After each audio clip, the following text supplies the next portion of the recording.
قدیم شہر بغداد کی تنگ گلیوں میں ایک عجیب منظر روز لوگوں کو چونکا دیتا تھا۔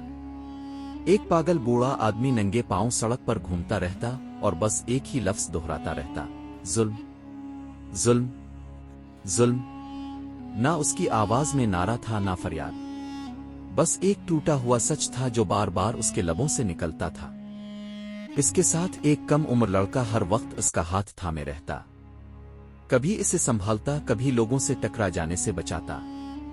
ایک دن ایک تاجر وہاں سے گزرا، اس نے یہ منظر دیکھا تو ٹھٹک گیا۔ بوڑھے کے چہرے پر اس کی نگاہ ٹھہر گئی، دل میں ایک انجانی سی پہچان جاگ اٹھی، میں نے اسے کہیں دیکھا ہے، مگر کہاں؟ تاجر نے لڑکے سے پوچھا، یہ کیا ہو رہا ہے؟ یہ شخص یوں کیوں چیخ رہا ہے؟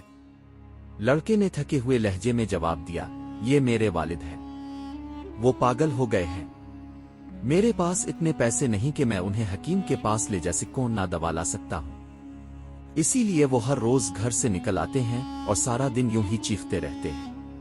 میں صبح سے شام تک ان کے ساتھ رہتا ہوں اور رات کو انہیں واپس لے جاتا ہوں۔ تاجر نے نرمی سے پوچھا، تم کہاں رہتے ہو؟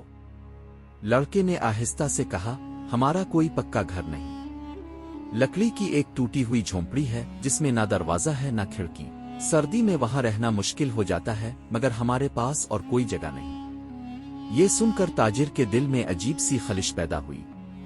وہ بوڑھے کو غور سے دیکھنے لگا۔ یہ وہ شخص نہیں تھا جسے وہ جانتا تھا۔ کبھی یہ آدمی مضبوط، باوقار اور بااثر تھا۔ اس کی آنکھوں میں عقل اور غرور ہوا کرتا تھا، نہ کہ یہ ٹوٹا ہوا خلا۔ تاجر آہستہ قدم بڑھا کر بوڑھے کے سامنے آ کھڑا ہوا اور لرزتی آواز میں کہا، تم ایسے نہیں تھے، میرے رب کی قسم تم ایسے نہیں تھے۔ بوڑھا جواب میں بس ایک بے جان ٹوٹا ہوا قہقہا لگا کر ہنس پڑا، پھر زمین کی طرف دیکھ کر وہی لفظ دہرانے لگا، ظلم، ظلم۔ تاجر کا دل بیٹھ گیا۔ اس نے لڑکے سے کہا، بیٹے مجھے اس کی پوری کہانی سناؤ، میں اسے جانتا ہوں، کچھ بہت بڑا اور بہت بھیانک اس کے ساتھ ہوا ہے۔ لڑکے نے کہا، ہم یہ کہانی سڑک پر نہیں سنا سکتے، لوگ ہنستے ہیں، کچھ پتھر بھی پھینکتے ہیں۔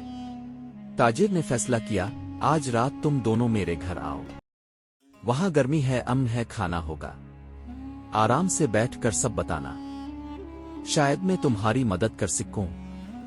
گھر پہنچنے کے بعد لڑکا اپنے والد کی پوری داستان سناتا ہے۔ قدیم عرب شہر میں ایک بڑا تاجر تھا جس کا نام حارث بن نعمان تھا۔ وہ ہر قسم کا مال شہر میں لاتا، اس کے بغیر شہر کا کاروبار رک جاتا۔ لوگ اس سے ڈرتے تھے۔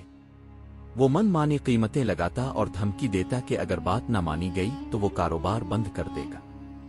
اس کے دل میں غرور اور تکبر بھر چکا تھا۔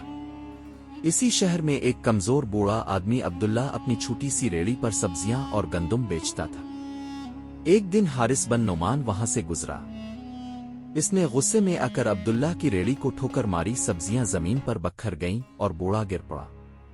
لوگ ڈر کے مارے خاموش رہے، مگر عبداللہ کا بیٹا ایان آگے بڑھا اور بلند آواز میں کہا، اے مغرور تاجر، کیا تمہیں اس کمزور بوڑھے پر رحم نہیں آتا؟ یاد رکھو، ظلم ہمیشہ ظالم کی طرف لوٹ کر آتا ہے۔ یہ سن کر حارث کے دل میں انتقام کی آگ بھڑک اٹھی۔ بعد میں حارث نے ایان سے بدلہ لینے کے لیے اس کا گھر خرید لیا، اسے گھر سے نکلوا دیا، اس کی فصلیں تباہ کروا دیں اور پورے گاؤں میں اسے تنہا کر دیا۔ کوئی بھی ایان اور اس کے بیمار باپ کو پناہ دینے کی ہمت نہ کر سکا۔ آخرکار سردی اور تکلیف کے باعث ایان کا باپ عبداللہ انتقال کر گیا۔ ایان ٹوٹ کر زمین پر بیٹھ گیا اور روتے ہوئے آسمان کی طرف ہاتھ اٹھا کر کہا، اے اللہ، اب میرے پاس کچھ نہیں رہا، نہ گھر، نہ باپ، نہ طاقت، تو ہی میرا بدلہ لے، تو ہی میرا سہارا بن۔ اور یوں ایان نے وہ شہر چھوڑ دیا، جبکہ حارث بن نعمان اپنے ظلم اور غرور میں بدستور مبتلا رہا۔